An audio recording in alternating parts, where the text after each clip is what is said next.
अध्यक्ष महोदय, एक अंतर्मुख होऊन मात्र विचार करावा लागतो की एकीकडे आपण नारी शक्ती वंदन विधेयकाच्या अंमलबजावणीची चर्चा करतो आणि त्याच वेळी आपल्याच देशामध्ये बेटी बचाव बेटी पढाव हे अभियान राबवावं लागतं।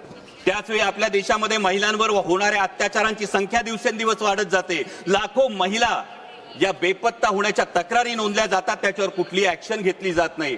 आत्ताच अध्यक्ष महोदय, महाराष्ट्रामध्ये एका भोंदू बाबांचं प्रकरण समोर आलं आणि त्या भोंदू बाबाचं प्रकरण समोर आल्यानंतर त्या लैंगिक अत्याचार प्रकरणातले व्हिडिओज हे समाज माध्यमावर जर व्हायरल झाले तर मग तपास करणारे अधिकारी आणि पर्यायानं गृहमंत्री म्हणून त्यांची या महिलांचं संरक्षण करण्याची जबाबदारी नव्हती का, हा प्रश्न निर्माण होतो।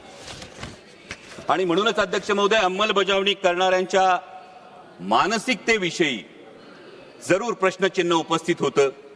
कारण यत्र नार्यास्तु पूज्यते रमन्ते तत्र देवता असं एकीकडे म्हणणाऱ्या आणि त्याच वेळी स्त्रियांना वेदांचं अध्ययन नाकारणाऱ्या आणि पतीची सेवा हे स्त्रीचं कर्तव्य असं मानणाऱ्या मनुस्मृतीचा उदो करणाऱ्यांच्या हातात जर याची अंमलबजावणी असेल तर याच्या अंमलबजावणीच्या हेतू शुद्धतेविषयी खरोखर मनात शंका निर्माण होते।